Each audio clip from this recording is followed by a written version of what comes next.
My name is Ethan Shaw. I'm 30 years old, and I've always been the invisible one. Growing up in a family that valued success above all else, I was never the one who stood out. My sister, Madeline, was the golden child, always perfect, always praised. My brother Dylan wasn't much different, excelling in everything he did, while I was left in the shadows, quietly making my way through life. I've never quite fit into the mold they expected of me. I worked hard, yet nothing was ever enough. I had to fight for every ounce of attention, while they lived in the spotlight without even trying. And, honestly, I've always resented them for it. For making me feel like I wasn't enough. For the longest time, I told myself it didn't matter. But it did. It always did. The truth is, I'm tired of being ignored, of being the one left out in every decision. And that's why, at my birthday party last week, when my mother said, "We wish you were never born," I didn't cry. I didn't even flinch. I just walked out, quietly, like I had nothing left to lose. But I didn't know that was just the beginning. I didn't know how much would unravel after that. And I'm still not sure if I'm ready to face the storm that's coming. I can still hear it. Her voice, sharp and cold, hanging in the air like a frozen blade. "We wish you were never born." I didn't respond. I couldn't. For a moment, everything went still. The hum of the music stopped. People paused, forks hovering midair. Eyes locked onto me, some pitying, others curious, all waiting for my reaction. I did the only thing I could. I walked away. I pushed my chair back, and the scrape of it against the floor felt like a gunshot in the silence. No apology. No explanation. Just the steady beat of my heart, drumming louder with each step. The moment I stepped outside, the chill of the night air hit me, sharp and refreshing. The world felt different, lighter somehow, as if I had shed something heavy. The neon glow of the city blurred as I walked, the sounds of the street fading into the distance. But then came the message. "You don't know everything, Ethan." It was from Olivia. I hadn't heard from her in years. She'd been my confidant back in high school before everything changed, before I was cast aside like an afterthought in the family drama. I stared at the text, my thumb hovering over the screen, unsure of what to do next. But I had no time to think. My phone buzzed again. A missed call. Dylan. I didn't want to pick up. But I had no choice. "Ethan, you need to come home. This isn't over." I could hear the tension in his voice. Something was wrong. "Why?" I asked, already knowing I wasn't going to like the answer. "You need to see this," Dylan said. There was a long pause. "Mom. She's been hiding something." I froze. My mind raced, jumping from one possibility to the next. "What is it?" I demanded, trying to keep my voice steady. Dylan didn't answer. Instead, there was a faint noise in the background, scraping, shuffling, and then the line went dead. I didn't wait. I grabbed my jacket and ran, the weight of my own confusion pushing me forward. My family had already taken everything from me, my pride, my place in their world, but this was something else. Something I wasn't ready for. Something that could shatter everything. As I ran down the empty street, the night closing in around me, I couldn't help but think, what have I gotten myself into? By the time I reached the apartment, I was already too late.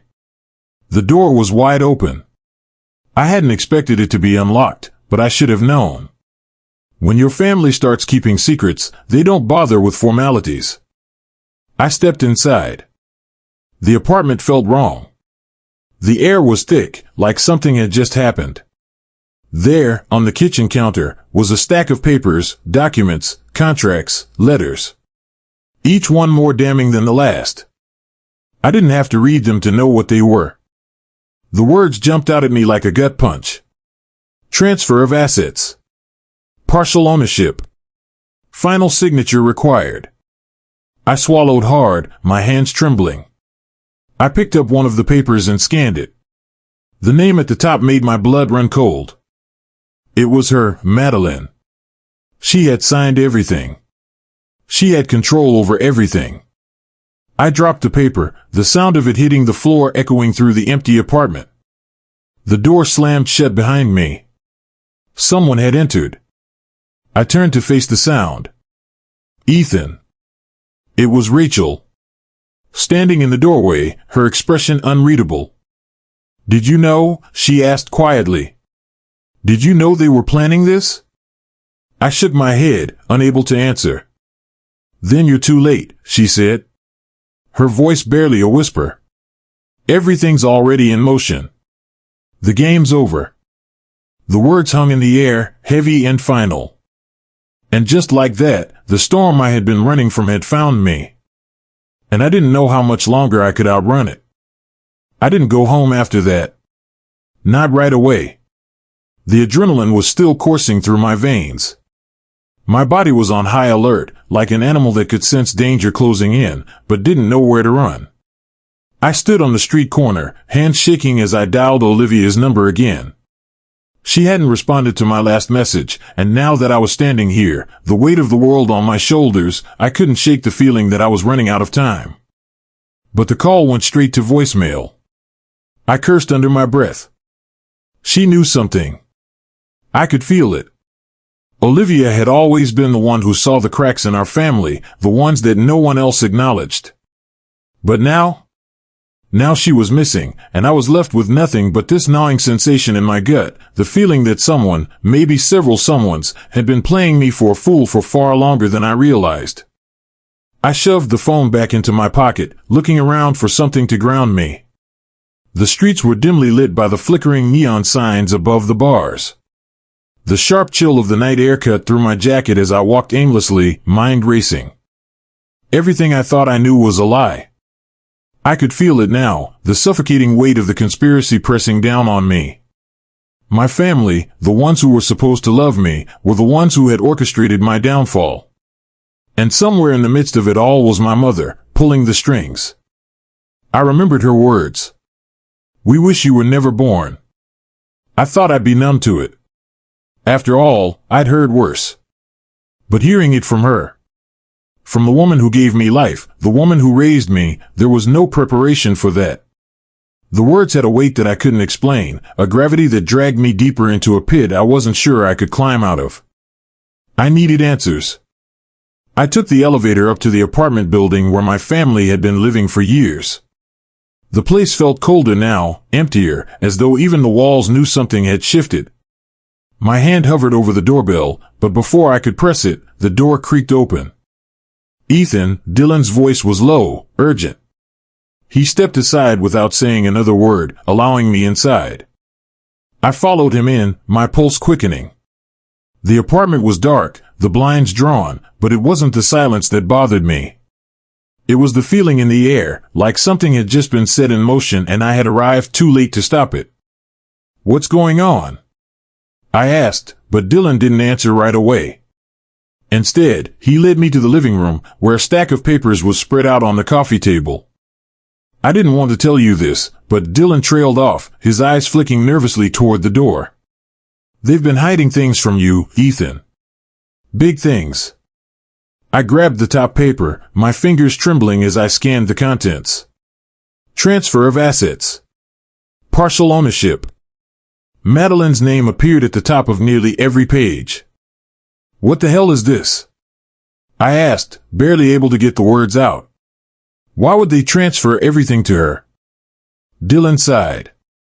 "You really don't know, do you? You've been left out of everything. All this time, you thought they were just neglecting you, but it's more than that. They never intended for you to be part of this." I stared at him, the realization hitting me like a punch in the stomach. "What are you talking about?" "They've been planning this for years," he said quietly. "And not just about the money. They've been using you, Ethan. Playing you." The air felt thick as the pieces slowly began to fit together. I had always known that something was wrong, but this was beyond anything I had imagined. The papers on the table detailed a scheme involving my family's finances, but there was more. A name kept popping up in the documents, one that I wasn't expecting, Xander. I had heard that name before, back in my teenage years. He was part of my mother's circle, a man I always dismissed as just another name in the background.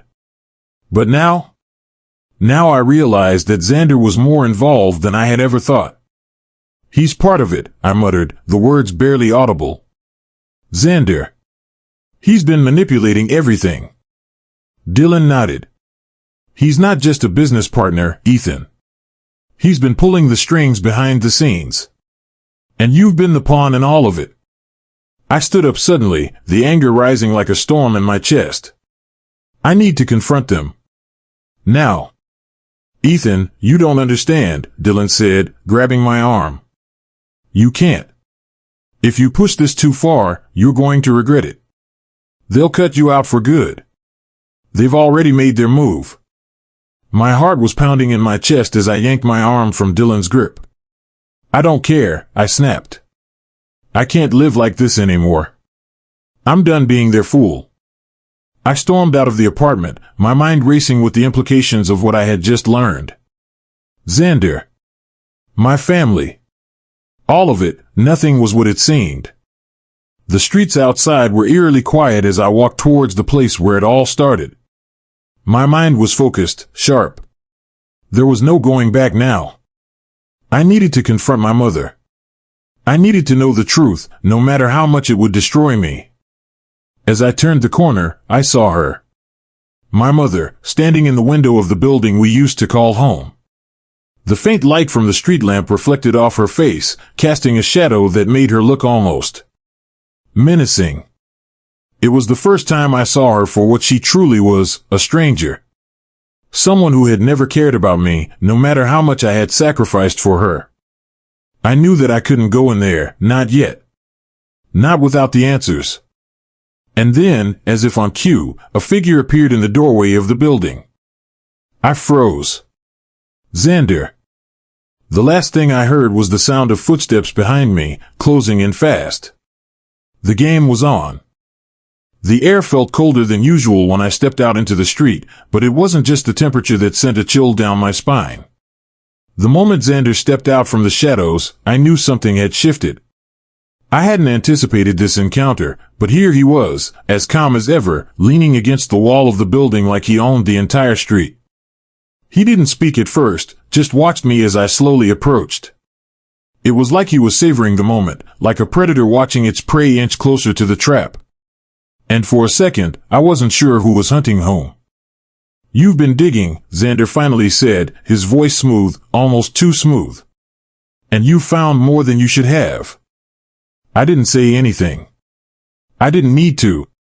His words were enough to confirm everything I feared. My family wasn't just hiding things from me, they were burying the truth under layers of deceit. And Xander? He was the architect. The one pulling the strings. He tilted his head slightly, watching me with those calculating eyes. You really thought you'd walk away unscathed, didn't you? I clenched my fists, trying to steady my breathing. I needed to think clearly, but everything was swirling, a storm of frustration and fear. What do you want, Xander? I managed to ask, my voice barely above a whisper. Why are you doing this? He pushed off the wall, taking a step toward me. What I want. That's simple. Control. Your family, your life, it's all a game, Ethan. And you've just realized that you've been a pawn this whole time. My pulse quickened. I knew it. I knew something was off. I wasn't just the forgotten son, I was the expendable one. But how deep did it go? How far had they gone to bury me? He must have seen the doubt in my eyes because he smiled, a cold, almost amused smile. You think it's just about money? No, Ethan. It's about power. Power over you, over your family. And you're not the only one who's been played. Everyone has. That was it. The final piece clicked into place. This wasn't just a financial scheme. This was about control, about owning me, breaking me, until I was nothing more than a shadow in their lives. My heart raced. Power over you. That phrase echoed in my head, the words sinking into my chest like nails in a coffin. So, what now? What do you want from me? Xander's expression shifted, a dark gleam in his eyes. Nothing. Nothing from you, Ethan. You're already irrelevant. He stepped closer, his voice dropping to a whisper. But Madeline? She's my ally. She's the key to everything. I felt a knot twist in my stomach. Madeline. The one person I thought I could trust, the one who had always been there. But now, I saw her in a new light. She wasn't just a sister to me. She was a traitor. She'd been playing me just like everyone else. Before I could respond, Xander's phone buzzed.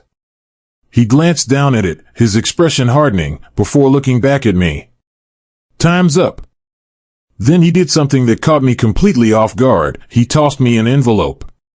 You'll find everything you need inside. It's your choice now, Ethan.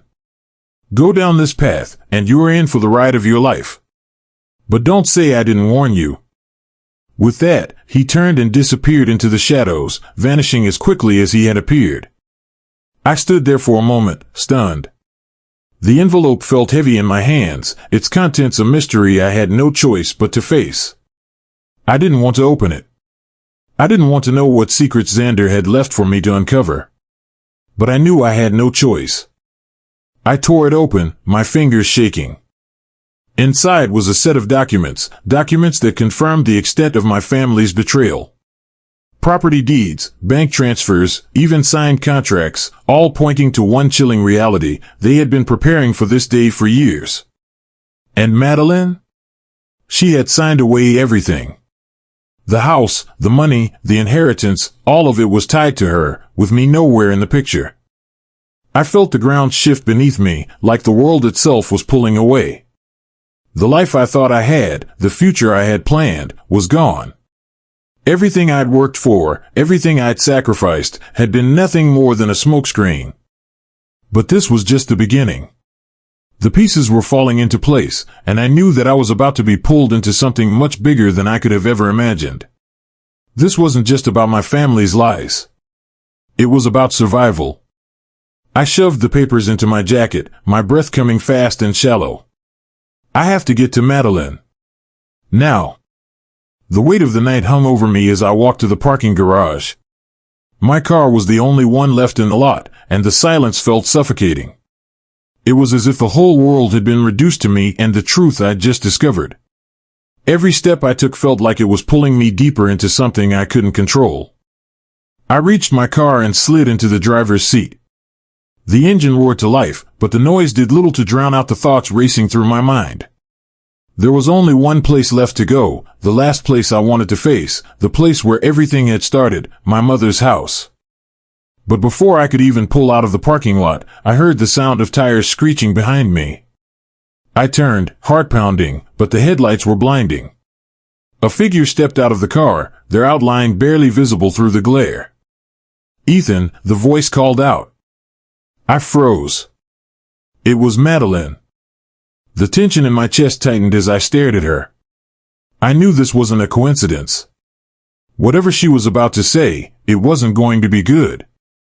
Let's talk, she said, her voice flat. But as I opened my mouth to respond, I realized the words I was about to say didn't matter anymore. This game was far from over. Madeline didn't flinch when I slammed the door behind me. She just stood there, her face a mask of calm, almost too calm, as though she had been waiting for this moment. You shouldn't have come, Ethan, she said, her voice low but steady. You're playing with fire. I didn't respond at first. I was too busy scanning the room, my heart pounding in my chest. The apartment was dimly lit, and the air felt thick, like it was holding its breath. Madeline's eyes followed mine, as if she could read my thoughts. You've been digging into things you don't understand, she continued, stepping closer. You think you know everything, but you don't. I clenched my fists, fighting the urge to lash out. I know enough. I know you've been lying to me, to all of us. And I know who's really behind this whole mess. Xander. You're working with him, aren't you? Madeline froze for a split second, her eyes flashing with something I couldn't quite read. But it was enough to confirm what I'd feared. She was involved, deeper than I ever imagined. She sighed, running a hand through her hair. It's not what you think, Ethan. You don't know the full story. I took a step forward, my breath coming in shallow gasps. I know enough. I know that you signed away everything. The house. The money. Everything. And now you're trying to keep me out, trying to make sure I'm never part of the family again. Is that it? She didn't deny it. Instead, she met my gaze, her expression softening for the briefest of moments. I didn't have a choice. I shook my head, the anger bubbling up inside me. You always had a choice. You just chose to betray me. Chose to betray us. The silence stretched between us, thick and suffocating. I could hear the faint hum of traffic from the street below, but it felt miles away. It was just the two of us now, caught in the middle of this twisted game. I'm not your enemy, Ethan, Madeline said, her voice breaking. I never wanted this. But you don't understand how deep this goes. What they've done to me.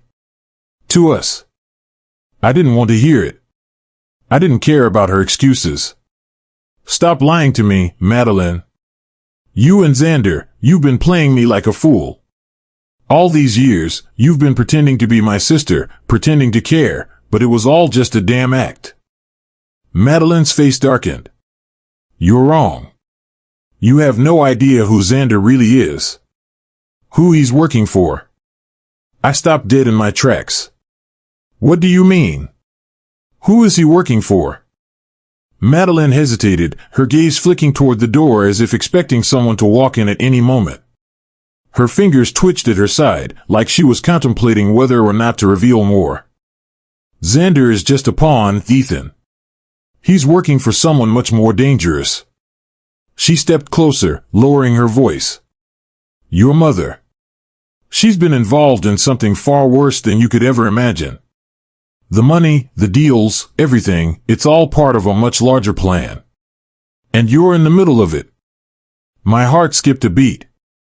What are you talking about? Before she could respond, a sharp knock at the door interrupted us. Both of us froze. I knew that knock. It was the same one I had heard before, just hours earlier, when I was standing outside the apartment. Madeline's face drained of color. Not now, she muttered, her voice frantic. The door opened, and in stepped a man I didn't recognize. He was tall, with sharp features and an air of authority that made my skin crawl. The moment he saw me, he smirked, his cold eyes gleaming. Ethan Shaw, he said, as if he had been waiting for this moment. I've been expecting you. I instinctively took a step back, my hand brushing the back of the chair behind me. Who the hell are you? Madeline's face went white. You need to leave, Ethan. Now. I didn't understand. The tension in the room was so thick, I could taste it. What's going on, Madeline? The man stepped forward, his expression cold and calculating. This is bigger than you, Shaw. And you're already too deep in. But don't worry. We'll make sure you're taken care of. Or rather, we'll make sure you're silenced before you get any further. My chest tightened. What are you talking about? Who are you? The man smiled. You'll know soon enough. But for now, let's just say we've been keeping an eye on you. And if you're smart, you'll stay out of the way. You'll regret digging into your family's past. I felt my pulse race. What do you want from me? Madeline shot him a pleading look, but he ignored her. He focused only on me. You've got two choices. Walk away and forget everything, or we can make things much harder for you. I looked between them, the weight of the situation crashing down on me. I had been played, but this was something else. They weren't just trying to shut me out, they were threatening my life now. The man stepped closer, his face inches from mine. You're already a liability, Ethan. Don't make it worse. Madeline's eyes pleaded with me, but there was something in her gaze now. Something I couldn't place. Was she in on this? Had she been all along? I didn't have time to think. My heart raced, and my mind went blank. "Get out of here, Ethan," Madeline whispered. "For your own good." I didn't move. I couldn't. Instead, I just stared at the man, feeling the walls closing in around me. The tension in the air was suffocating. Something in the back of my mind clicked. I'm not walking away from this. I'm going to end it. The man stepped back, nodding as if everything was already decided. "It's not your call anymore." And with that, he turned and left, leaving Madeline and me standing there, the weight of the world pressing down on us both. For the first time in my life, I realized how little I knew about the people I thought I could trust. And how far they were willing to go to keep me in the dark. This game was far from over. And now, I was more determined than ever to take control of it. I didn't flinch when Madeline opened the door, but my mind was already racing, calculating my next move. I had to confront her. I had to get answers. "You shouldn't be here," she said, her voice barely above a whisper, as if speaking too loud might bring the walls crashing down around us. "Too bad," I replied, pushing past her into the apartment, ignoring the unsettling chill that seemed to hang in the air. "I need to understand what's going on. Now." Madeline closed the door quietly behind me, her eyes darting to the corners of the room, checking to make sure no one else was there. She always had a way of looking over her shoulder, even when she thought no one was watching. She was hiding something. They all were. I glanced around. The apartment was too still, too quiet, like a predator lying in wait. There was no warmth, no comfort, just cold marble floors and sterile furniture. A far cry from the home I once knew. "Why, Madeline?" I asked, my voice tight. "Why didn't you tell me? Why didn't you warn me?" She sighed, her hand brushing over the counter as if she was gathering the strength to face me. "Ethan, you wouldn't have understood. You still don't get it." "Get what?" I pressed, stepping closer, my eyes locking onto hers. "That you've been lying to me? That you've been part of this. This," I motioned to the stack of documents on the table, "for years?" Her lips parted, but no words came out. For a moment, I thought I saw a flicker of regret in her eyes, but it was gone as quickly as it appeared. She turned her back on me, walking toward the window. "You're still too naive," she murmured, her back to me now. "You think it's all about money, Ethan. But it's not. It's about control." I stared at her, my chest tightening. "Control?" She nodded slowly, her voice barely a whisper. "You don't understand. You never understood what it was like growing up in this family. What it was like to never be enough. And now? Now they want everything, Ethan. They've always wanted everything." The word stung more than I wanted to admit. But I didn't have time for self-pity. I needed answers, and I needed them now. "You're involved with Xander," I said, my words cold, cutting through the tension. "I know you are. I know you signed away everything. You and him." She turned quickly, her face pale, but her expression hardened instantly. "You don't know anything." I took a step toward her. "Then tell me. Who's behind this? Who's been pulling the strings? I'll believe anything right now." She let out a shaky breath, her hands gripping the edge of the counter like she was holding herself together. "It's not just Xander," she said, her voice strained. "He's just a middleman. The real power behind this, behind everything, is someone you'll never expect. Someone who's been using you, Ethan. Using all of us." I stepped closer, the adrenaline making my heart race. "Who?" Madeline swallowed hard, her gaze shifting. For a moment, I thought she was going to break, but then she looked back at me, her eyes empty. "Your mother." The words hit me like a slap to the face. "My mother?" I repeated, not quite believing it. "What the hell are you talking about?" You heard me, she said, her voice barely audible. She's been in on it from the start.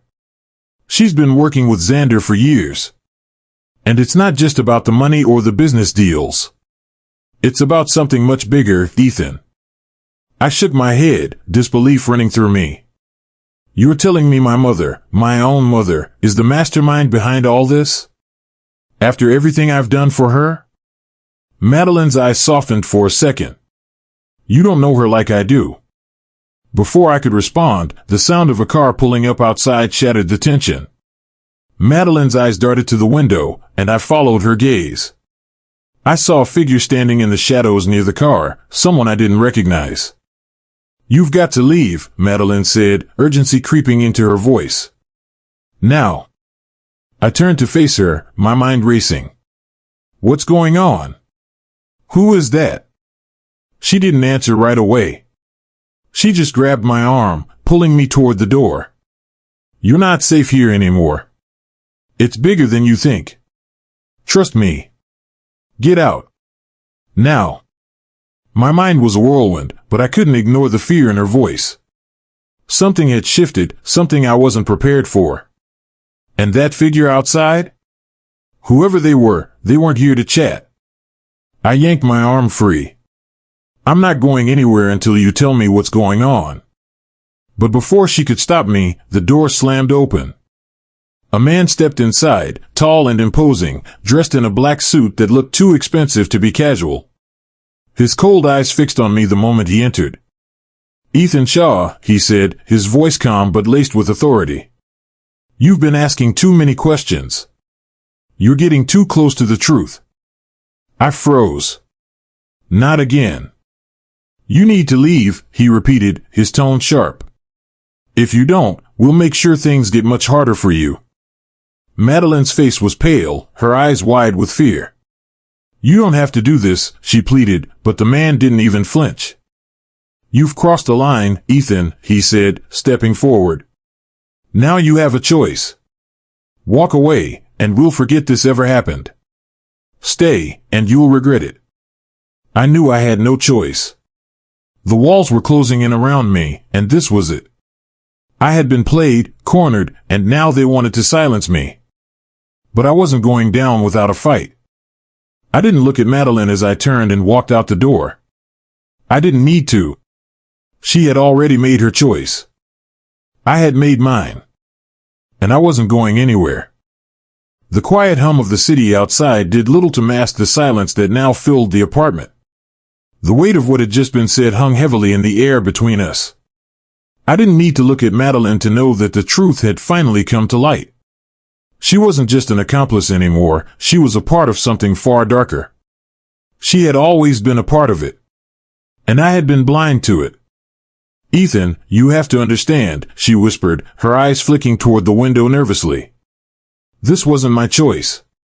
I didn't want any of this. But we don't have a choice anymore. They'll never let us go. They?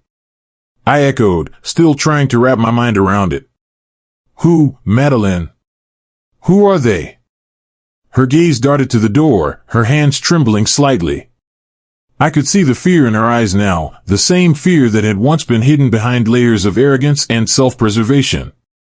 It's too late to fight back. You don't get it, Ethan. You're tangled up in something you can't untangle. This isn't just about the money. It's about power. Control.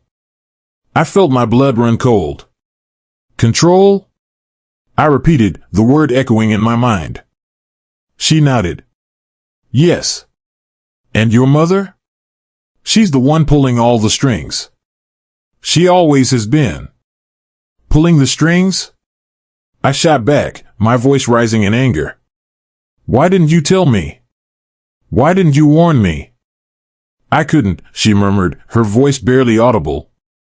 Because I was afraid. Afraid of what she might do. Afraid of what they might do to us if we tried to stop them. I stared at her, disbelief clawing at my chest. All these years. You've been protecting her. You've been hiding it all, and I'm the one who's been left in the dark. You don't know what it's like, Madeline said, her voice cracking. You never had to be the one in charge. You never had to make the choices I did. I did what I had to do to survive. I took a step back, the weight of everything she said sinking in. It wasn't just the betrayal.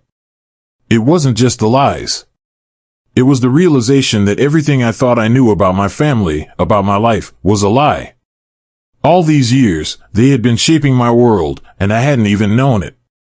You don't have to keep protecting her, I said, the anger still burning in my chest. I don't care about her anymore. I need to know everything. I need the truth. Madeline shook her head, her voice trembling. The truth is, your mother isn't who you think she is. She's been working with people, powerful people. They've used our family as a pawn in a game they've been playing for years. And now, Ethan, they've used you. The words hit me like a physical blow. I had been the pawn. My entire life had been a game to them.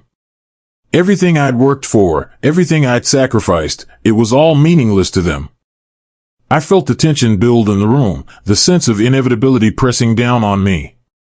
This wasn't just about me anymore. This wasn't about my family. This was about something much bigger. And I was standing in the middle of it, with no idea how to escape. Suddenly, the sound of footsteps outside broke the silence. The door creaked open, and in stepped Xander. His presence filled the room, and I could feel the air shift. Madeline stiffened, but Xander paid her no mind. He was focused entirely on me. Ethan Shaw, he said, his voice smooth and mocking. You've been digging, haven't you? Asking questions you shouldn't be asking. I stood my ground, refusing to show any sign of fear. What do you want from me?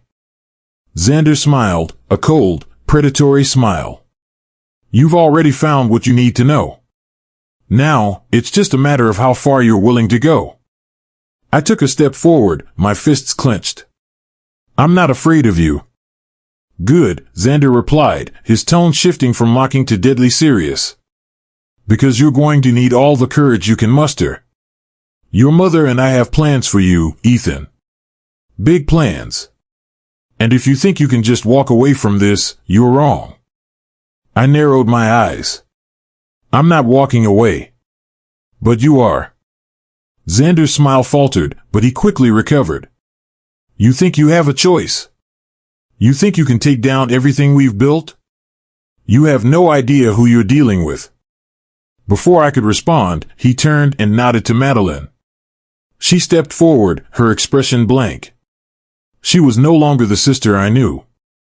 She was someone else now, someone who had been shaped by the very people who had destroyed everything I thought I understood. You have to leave, Ethan, she whispered. For your own good. You don't have a chance. I stood there, my mind racing. She was right. I was trapped, cornered in a game I didn't understand. But I wasn't going to back down. Not now. Not after everything. Go, Madeline repeated, her voice cold. It's over. It was then that I realized there was no more running. No more hiding. This wasn't just a fight for the truth. This was a fight for my freedom. And I was going to win it. I turned and walked out of the apartment, the heavy weight of everything hanging over me. I wasn't sure what would happen next, but I knew one thing for certain, I would no longer be anyone's pawn. Sometimes, you have to burn everything down to rebuild. And that's exactly what I was going to do. In this world, there are no second chances. There's only the truth, and the people who are willing to fight for it. I wasn't sure what the future held, but I was ready to face it. On my own terms. And for the first time in my life, I felt free. The city lights blurred in the rearview mirror as I drove away, leaving the past behind. But I wasn't running anymore. I was moving forward. Sometimes, the only way out is to tear down everything that holds you back.